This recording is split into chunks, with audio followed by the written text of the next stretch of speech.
Este é o Irã, uma das civilizações mais antigas do mundo. Nos últimos 500 anos, o Irã tem existido no mapa mundial com estas mesmas fronteiras, e não há uma única superpotência que não tenha tentado invadir o Irã, sejam os romanos, árabes, mongóis, turcos, Rússia ou até mesmo a Grã-Bretanha. Toda superpotência tentou conquistar o Irã, e uma das principais razões para isso é que o Irã está na encruzilhada do mundo. É o único país que conecta 3 continentes: Europa, África e Ásia. Irã de hoje faz fronteira com 7 países. No lado leste, faz fronteira com o Paquistão, Afeganistão e Turcomenistão. E no lado oeste, compartilha fronteiras com o Iraque, Turquia, Armênia e Azerbaijão. Além disso, o Irã também tem acesso a 3 mares. Ao norte, fica o Mar Cáspio, e ao sul estão o Golfo Pérsico e o Golfo de Omã. No lado sul do Irã, está um dos pontos mais importantes e perigosos do mundo, conhecido como o Estreito de Hormuz. Cerca de 20% do fornecimento mundial de petróleo e gás passa por este ponto.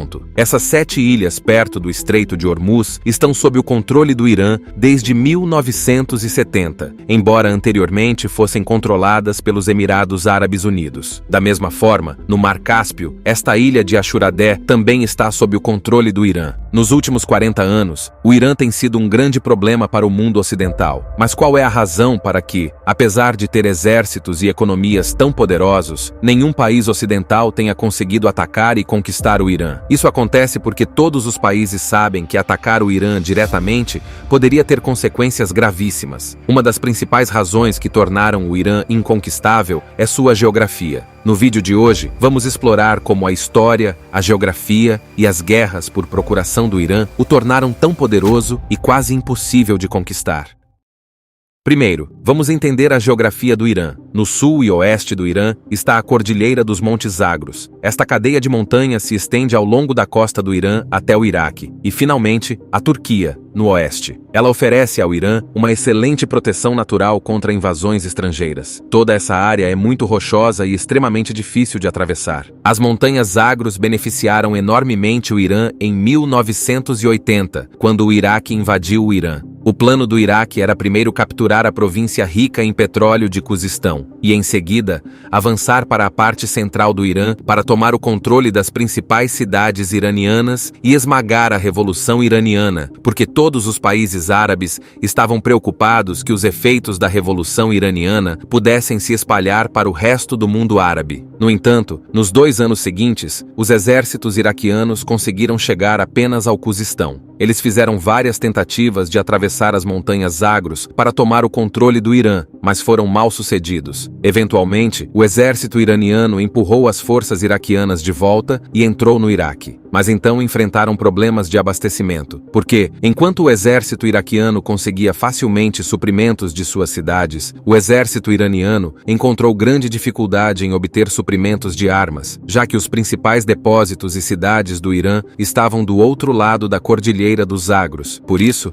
após 8 anos, a guerra terminou sem nenhum resultado e não houve mudança nas fronteiras de nenhum dos 2 países. Da mesma forma, no lado norte do Irã, ao longo do Mar Cáspio, está a Cordilheira de Alborz, que protege o Irã do norte. Essas montanhas não apenas oferecem proteção natural, mas também são extremamente ricas em recursos naturais. Essas cadeias de montanhas são uma fonte rica de urânio, prata, ouro e zinco. O Irã também possui as maiores reservas de zinco do mundo. Essa geografia tornou-se ainda mais valiosa no início do século XX, quando enormes reservas de petróleo e gás foram descobertas perto do Golfo Pérsico. Hoje, o Irã detém 10% do petróleo mundial e 15% das reservas totais de gás natural do mundo. Outra característica geográfica que oferece proteção ao Irã é sua costa de 2.500 quilômetros de extensão, tocando 2 mares. Bandar Abbas, o maior porto do Irã, está a apenas 70 quilômetros de um dos pontos de estrangulamento mais importantes do mundo, o Estreito de Hormuz. Este ponto de estrangulamento é também a maior vantagem geopolítica do Irã atualmente. Se o Irã bloqueasse este ponto usando sua marinha, a economia global entraria em colapso, pois 15% do fornecimento de energia do mundo passa por aqui para alcançar a Ásia e a Europa. Agora, mesmo que alguém consiga atravessar essa costa e as 2 cadeias de montanhas e entrar no Irã, enfrentará a segunda maior barreira, os desertos de Lut e Kavir. O deserto de Lut é conhecido como o lugar mais quente da Terra, porque em 2005 foi registrada aqui uma temperatura de 70 graus Celsius. Devido a essa geografia difícil e incomum, conquistar o Irã sempre foi quase impossível. Mas no mundo de hoje, outro fator que torna o Irã tão poderoso é sua estratégia geopolítica. Primeiro, se olharmos para a demografia do Irã, sua população é de cerca de 90 milhões, dos quais 95% são muçulmanos xiitas. Cerca de 62% da população é persa, 16% são azeris, 10% são curdos, e os 12% restantes são baluches, lures, árabes e povos túrquicos. Antes da Revolução Xiita de 1979, o Irã era um país liberal e um aliado muito forte dos Estados Unidos na região. As relações eram tão cordiais que os Estados Unidos forneciam ao Irã jatos militares. Mas, após a chegada do Imam Khomeini, toda a dinâmica geopolítica mudou. Você pode se surpreender ao saber que, antes de 1979, o Irã e Israel tinham muito boas relações. Na verdade, o Irã foi o segundo maior país de maioria muçulmana a reconhecer Israel em 1948. No entanto, quando o Imam Khomeini chegou ao poder, ele manifestou forte apoio aos palestinos e declarou Israel como o inimigo número 1 do Irã. Teherã cortou todos os laços diplomáticos com Israel, cancelou todos os voos para Israel e converteu a embaixada israelense em Teherã em embaixada palestina. A primeira consequência disso foi que as relações do Irã com Israel e com os Estados Unidos começaram a se deteriorar. Mas essa deterioração não se limitou apenas a Israel e aos EUA. Todos os estados árabes ao redor do Irã ficaram em alerta após a Revolução Xiita. Eles temiam que a ideologia do Irã pudesse se espalhar para os estados árabes e prejudicar suas monarquias, já que a maioria desses estados árabes eram monarquias. Essa foi a razão pela qual todos esses estados árabes apoiaram coletivamente Saddam Hussein em 1980 para atacar o Irã. Agora, o Irã também começou a perceber que, se quisesse sobreviver, precisaria propagar sua ideologia para outros países. Como havia vários países árabes entre o Irã e seu maior inimigo, Israel, e esses estados árabes eram fortemente contra o Irã, ele precisava encontrar uma maneira de ameaçar Israel, apesar da distância. Isso levou o Irã a começar a apoiar grupos que eram anti-Israel ou anti-sionistas, como o Hamas na Palestina, o Hezbollah no Líbano, a Brigada Fatemiyun na Síria, o Al-Badr no Iraque e os Houthis no Iêmen. Toda essa rede é chamada de Eixo da Resistência, e por meio dessa rede, o Irã exerce pressão não apenas sobre Israel, mas também sobre os países árabes, forçando-os a pensar 1000 vezes antes de tomar qualquer medida contra o Irã. Um exemplo recente disso é que,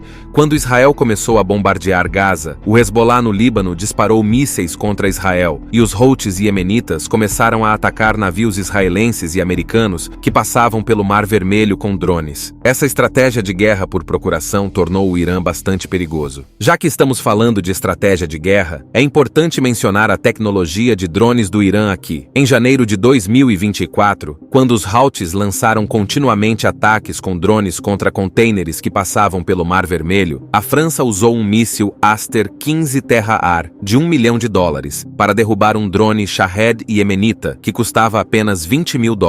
O Irã fornece esses drones aos Houthis iemenitas e eles ganharam tanta notoriedade que até a Rússia está usando esses drones iranianos na guerra contra a Ucrânia. De acordo com um relatório de 2022 do Comando Central americano, o Irã possui o arsenal de mísseis balísticos mais moderno e extenso de todo o Oriente Médio. Todos os mísseis do Irã têm uma capacidade de alcance de até 2.000 quilômetros. Em resumo, se considerarmos a geografia do Irã, sua estratégia de guerra por procuração e sua tecnologia de drones, apesar das sanções ocidentais ao Irã e sua economia oficial relativamente pequena, o Irã parece ser um país com grandes incertezas quanto ao seu potencial. Seja o programa nuclear do Irã, o financiamento de suas redes de procuração ou sua tecnologia de mísseis, há muitas áreas cinzentas sobre o Irã que fazem com que os países ocidentais hesitem em lançar um ataque direto contra ele. Por exemplo, se considerarmos o fato de que 2 dos pontos de estrangulamento do mundo, o Estreito de Hormuz e Bab el-Mandeb, estão dentro do alcance do Irã, isso dá ao Irã uma vantagem geopolítica significativa. Além disso, tanto a Rússia quanto a China agora agora estão apoiando o Irã de forma não oficial. Recentemente, após o assassinato do líder do Hamas, Ismail Haniyeh, no Irã, surgiram vários relatos não confirmados sugerindo que generais da inteligência e militares russos se reuniram com oficiais iranianos, garantindo-lhes que, se o Irã retaliasse contra Israel, eles apoiariam o Irã plenamente. No momento, o assassinato de Ismail Haniyeh levantou muitas questões sobre a segurança interna do Irã, e parece que pode haver alguma instabilidade interna também. Agora, como e quando o Irã retaliará e se conseguirá resistir a um contra-ataque de Israel e dos Estados Unidos, ainda é uma questão em aberto. Essas são todas as fontes que consultamos para este vídeo. Nos vemos no próximo vídeo com outro tópico interessante. Cuide-se!